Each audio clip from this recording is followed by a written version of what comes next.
Hello, I'm Doug Muzzio. This is CityTalk. This is the second part of a conversation on New York City transportation and infrastructure. The MTA, the 2nd Avenue subway, East Side access, the number 7 extension, fare hikes, crumbling bridges, roads and tunnels, congestion pricing, East River tolls, a new paradigm for transit.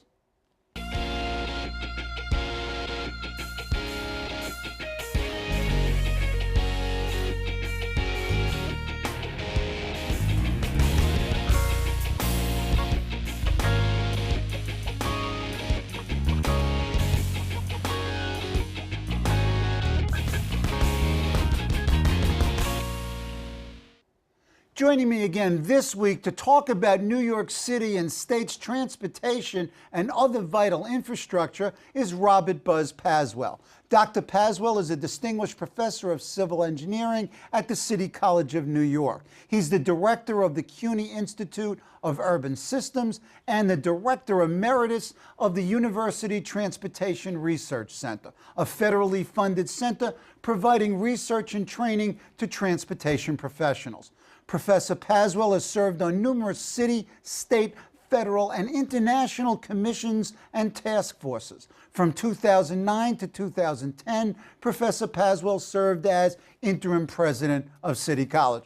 Buzz, welcome back. Glad to be back. Okay, and then we're going to continue on last week. Good. Last week, we looked at the mayoral candidates, we looked at their policies, and the main found them wanting, and then essentially we structured our discussion around the MTA, its needs, its opportunities, and its obstacles. Let's step back and take a broader picture, and let's look at New York City in the next 20 years. New York City faces tremendous developmental issues.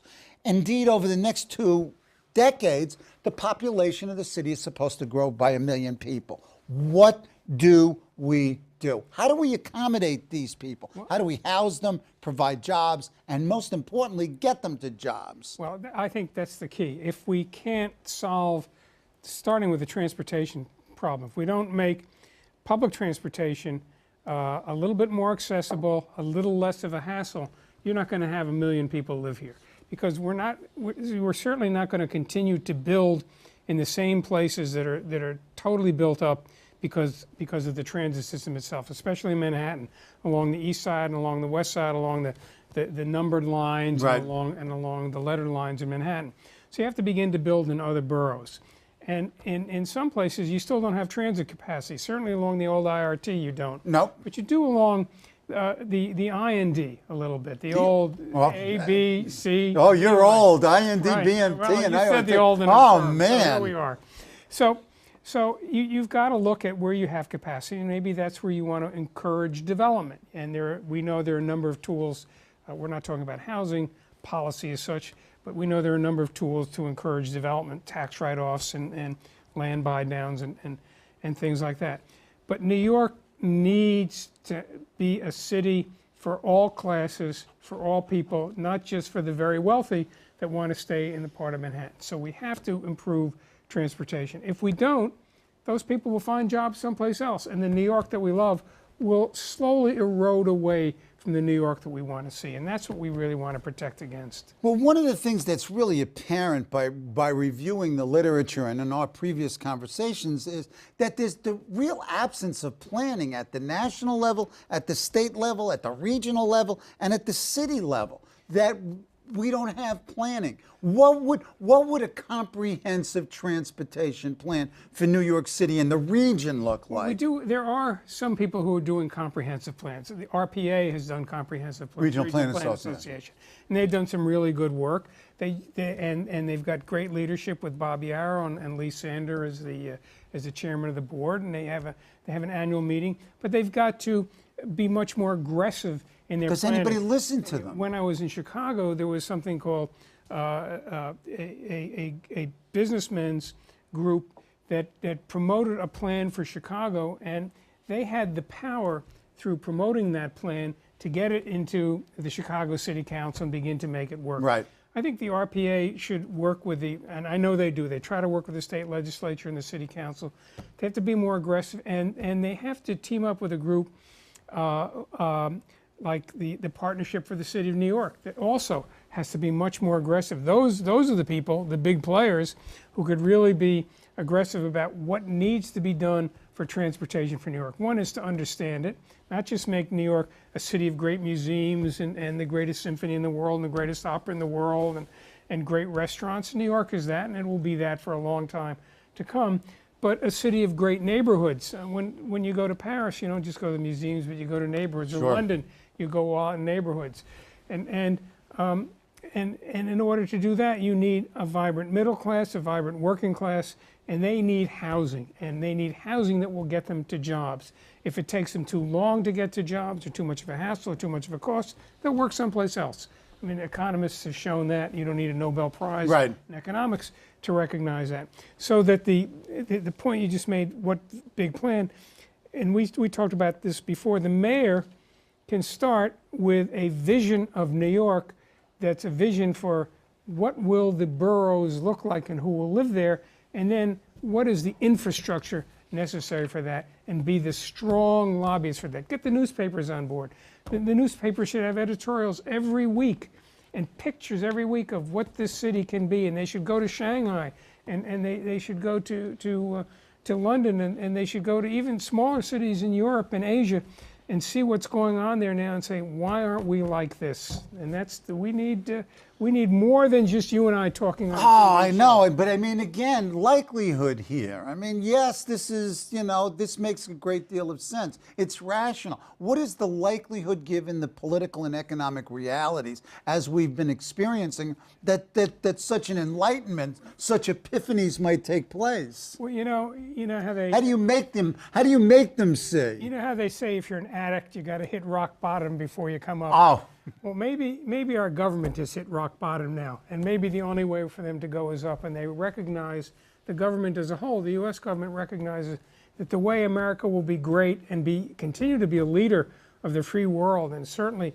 to have our major cities, New York and Los Angeles, let's say, and Chicago, be global capitals competing with Shanghai, is to invest in them, and they have to do that. yeah, but do you see this vision at all at the national level? It's almost an anti-vision of what you just described. Last week, if you remember our discussion all last week, you mentioned the fact that I'm an optimist, and I'll tell you what gives me hope in everything.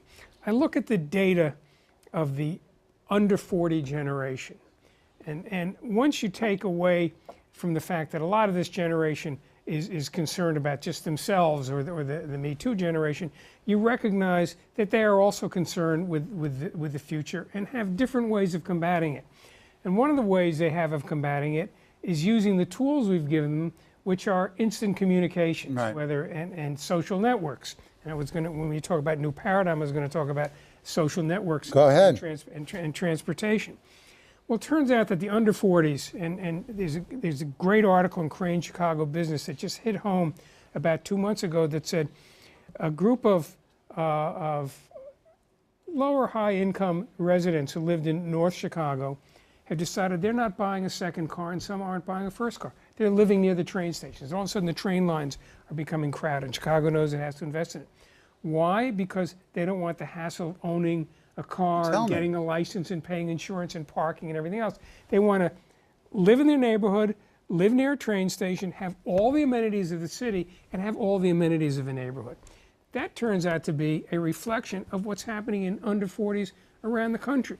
So my hope is that the generation that's coming of age, of voting age, and is going to have a greater influence in how they live and how they work. And the new immigrants. Texas is going to become a blue state soon. I think you've read about that.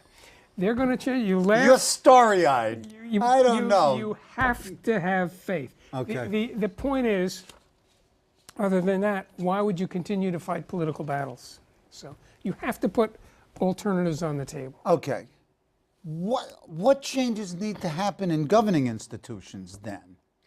Governments have to recognize that people have to pay a fair share for the amenities, the public amenities they get. If people want public amenities, then they have to look, whether it's through taxes, whether it's just a number of different ways, sales taxes, other kinds of ways, property tax transfers, things like that. to pay for that. You're not allowed to use the word tax anymore because everyone's afraid somebody's going to rain down. What I hear from the right wing a lot is that the problem with the MTA isn't that it's not getting enough money, is that the labor unions have to give back salary. They have to pay more of their pension and they have to pay more of their health care. Well, certainly probably little of that is true. But if you're making, let's say you're making $300 a week, $400 a week, and somebody says to you, now you're going to have to contribute to your health care, your take-home pay will be actually reduced because you're going to be paying more of that. So you have to find a way where the workers, the people responsible for the health of the system, aren't the people that are hurt the most by this. And this is the solutions that are coming to us are solutions that hurt those who are the providers of what we have: school teachers, bus drivers. You know, the two hardest jobs in New York, by the way, being a school teacher and being a bus driver. That we need to come up with solutions, and we mentioned this last week, where everyone who benefits from the value of transit pay. New York, people are paying $2,000 a square foot for real estate. Would they mind paying $10 or $15 more in tax to have a better transit system? The real estate's probably there because the subway station is there. Or people are getting high-priced jobs. You know, you work as perhaps as an administrative assistant on Wall Street, and you might get $25,000 or $30,000 a year. If you work in New Jersey or Pennsylvania, you might get $15,000 a year. So you're getting $10,000 more. Well, you'll say that's because it costs me more to live. Yes, and the reason you can live there is because you've got transit. So some of that should go to that. So we haven't even begun to look at alternative ways of paying for it. Okay, but the bottom line is there doesn't seem to be any urgency at all by government at the national, state, and even city level, or the citizens, to improve the transit system, to pay this extra money, to develop the types of infrastructure, not only transportation infrastructure, but the broad range of infrastructure in the Let's city. talk about, we can start with the railroads. The freight railroads in this country are in great shape. They're in great shape. The freight railroads have rights of way that they got in the 19th century. Sure. And so, in a sense, they don't have to continue to buy rights of way, but they're investing because we're moving so much goods from China through the rest of the country. So the freight railroads are doing well. The passenger railroads aren't doing well. One is because they've got a shared track with the freight railroads, and two, we've disinvested in passenger railroads. And now, when it's time to come to reinvest, we don't have the money. But let's talk about freight again, let's talk about freight in New York City. Everyone who lives in any of the 5 boroughs know that every morning in front of their apartment, they see a UPS truck, a FedEx truck, a post office truck, a DHL truck. Why are we seeing that? Why don't we see one truck that's electrically driven?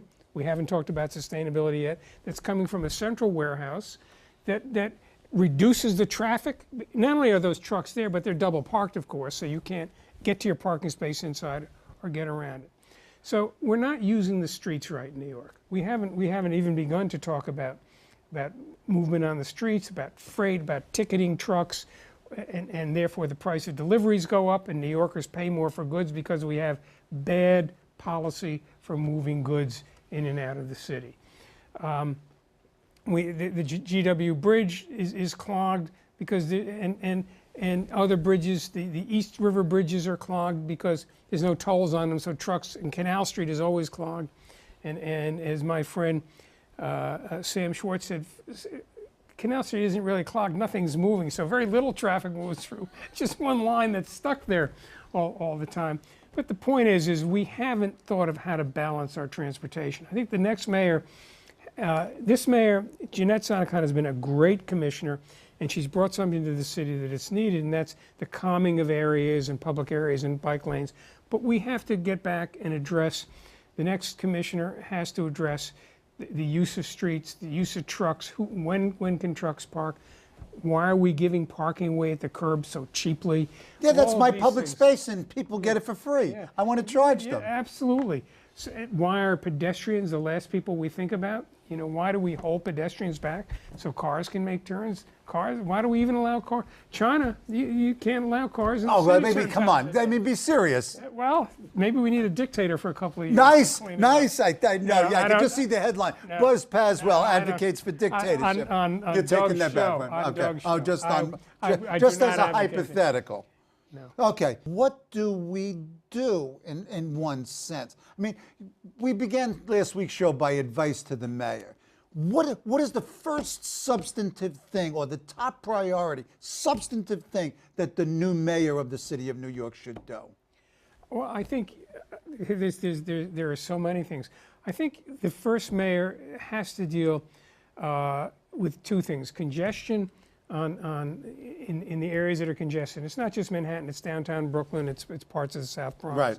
other places that are congested, and understand that the congestion is caused because there isn't a balance between trucks, cabs, and cars and curb space, and figure that out. We don't use curb space effectively 24 hours a day. We assume everything takes place between 7 in the morning and 6 at night, and we can't have that anymore. We have to be. We have to be a true 24-hour city. 24-hour city, especially in terms of deliveries.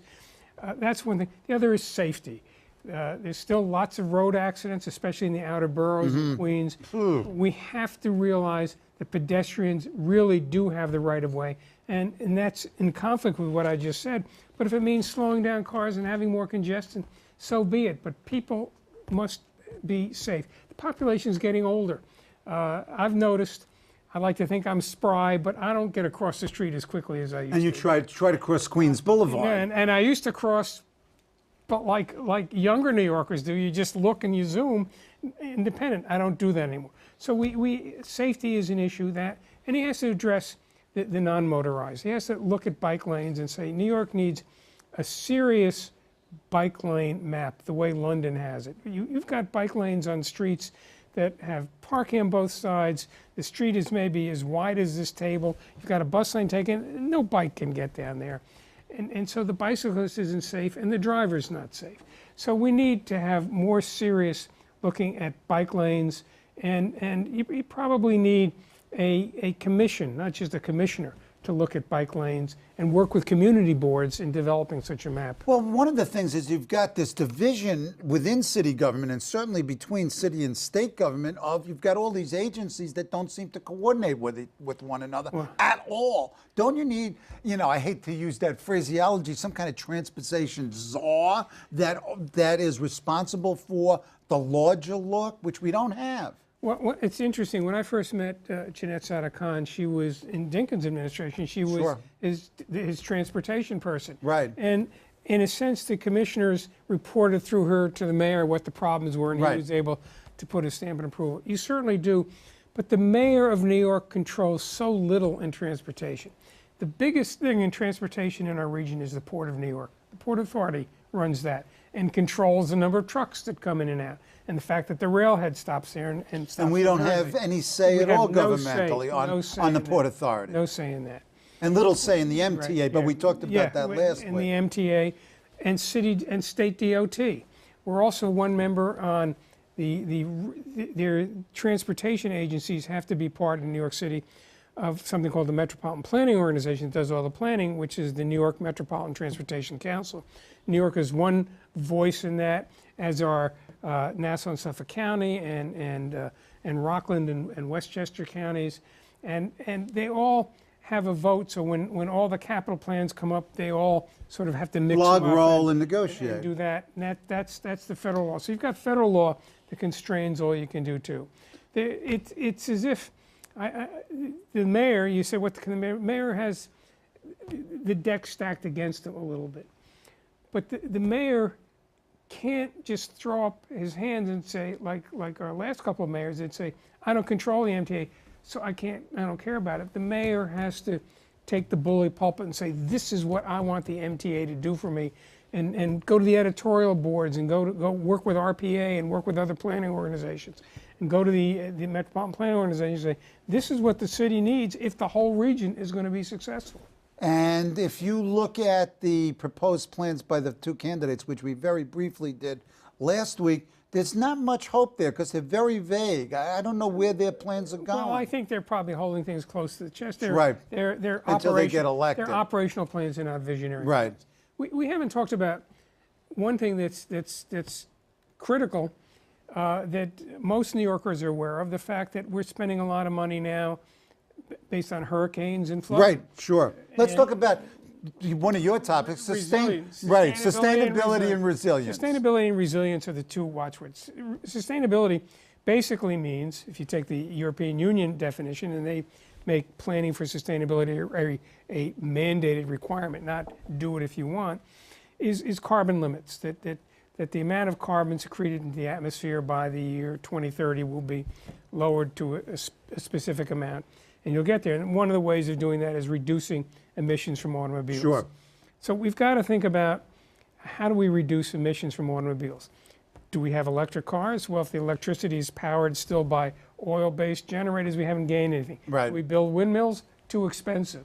Do we put solar roofs? We'll never get enough of. So there's real serious issues. So wait a second. So what do we do? Well, we're not even thinking about it. That's what we do. But you are. Yeah, and the second thing, resilience, which is much more critical. Global warming really is real. Global warming is happening, and if you read all the scientific articles, and not even the scientific articles, you read the little headlines on page 7 and 8 of the newspapers, a little thing like this: massive, 500-acre iceberg breaks off the pack, or the South Pole is melting 5 times faster than they ever expected to do.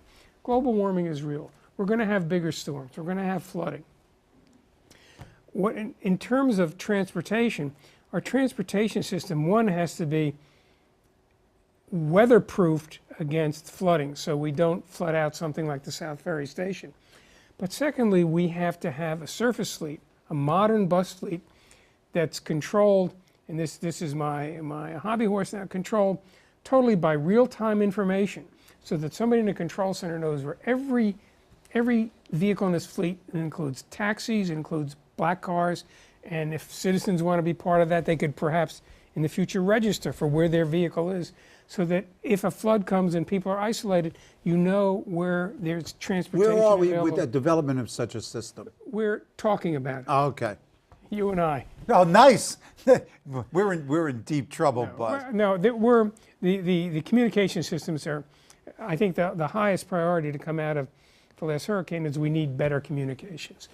Where was Verizon? Why didn't they set up poles and things? Okay, so you got all this money coming in from the feds and these investments. Is there a macro view? Is there a vision? And whose vision is it? Or the macro view and the feds, when after 9/11, when the MTA wanted to rebuild the stations that were destroyed in 9/11 by the World Trade Center, a few of us suggested, before you do that, say to yourself, if I'm going to get hundreds of millions of dollars of subway money, am I going to rebuild it the way it was designed 100 years ago, or am I going to think of it? And then it failed. Well, no, the Fed said, absolutely not. We're giving you money to build exactly what you had before. So the Fed said, you can't do that. It's just a terrible oversight and planning.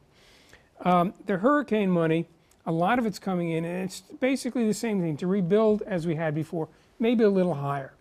And what I wonder is, they say, well, let's build 5 or 6 feet higher than we did before. What's that based on? Supposing you build 5 feet higher, 60 inches, and the next wave that comes in is 62 inches. What good does it do? Screwed. So you need to do real planning, real sensitivity planning, real risk analysis. Is that happening? I think some people have done that. I don't think the city has embraced it as much as it should, and it's got to do real risk analysis. And the real question is, who pays? If you want to have a house by the shore and a house that's at risk, should everybody pay for the risk, or should you pay for the risk? Who pays for the risk of being that in the end? Now, right now we've agreed that we'll all pay for the risk because this is part of the city. But to rebuild, that's why we ask in California, if somebody lives in a place where they're always having landslides, why should we always give them federal money I've to often rebuild wondered that. this. Why do we? Yeah, why? So we've got to think about how do we want to build, and if we're going to say this is a healthy part of New York and it's valuable to us, then the mayor said he's not going to invest in seawalls. Well, if he had invested in seawalls, he might not, like Venice. Venice has just invested in seawalls, and they said they're not going to have flooding in the winter of the squares and everything else that they used to have there. And there's pictures of the seawalls that are up now. Our mayor said it's too big an investment, but it's too big not to invest in something like that. If you have invested in steel doors and framing for the South Ferry station, you wouldn't have to spend several $billion. You're spending more to rebuild it than you paid to build it in the first instance, and you're going to hope it's okay because the electric wires have been corroded by salt water and everything. God, so the bottom line is that we don't analyze rigorously projects either on a single basis or an interrelated basis. We don't have the money to pay for it. Well, I mean, and you're still an optimist? Well, I think for the resilience, the mayor did do a good plan. He had some of the top brains around here do that, and they came up with the best plan they could have over a short period of time. But you really need to rethink every new development that you put along our coastline, and you have to in a sense read the tea leaves over how the climate's changing and where will the next storms occur. And people have been predicting this surge. And Nick Koch at Queens College, I think, has been predicting this for 20 years. You know, and 20 years in a geologic lifetime is not a long time. 20 years in a resident's lifetime is a long time. So we know that there's going to be more surges. We know there's going to be more flooding. The global warming science said there's going to be periods of drought and rain. We're going through a period now. It hasn't rained in New York in a couple of weeks now. We'll probably have a period of rain and a period of wet again. The rains will probably be very heavy, and then it'll be dry again. So the climate patterns are changing too, and we have to take some time out to think about what those are telling us in terms of planning. But transportation and communications are the two things that hold our city together. And unless they're both working simultaneously through some central control, we sort of lose grip on what's happening in the city. Okay. My special thanks to Professor Robert Paaswell for his insight and expertise and for the tutorial on New York's transportation and infrastructure needs. Join us next week when we take a last look before voting at New York's candidates up for election.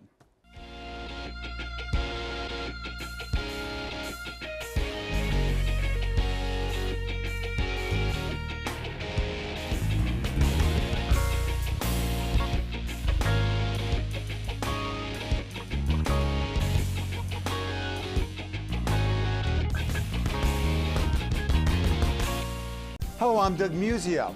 Let us know what you think about this show. You can reach us at CUNY.TV. When you get there, click on the bar that says Contact Us and send your email. Whatever it is. Thanks, no thanks, obnoxious, do it. Send it.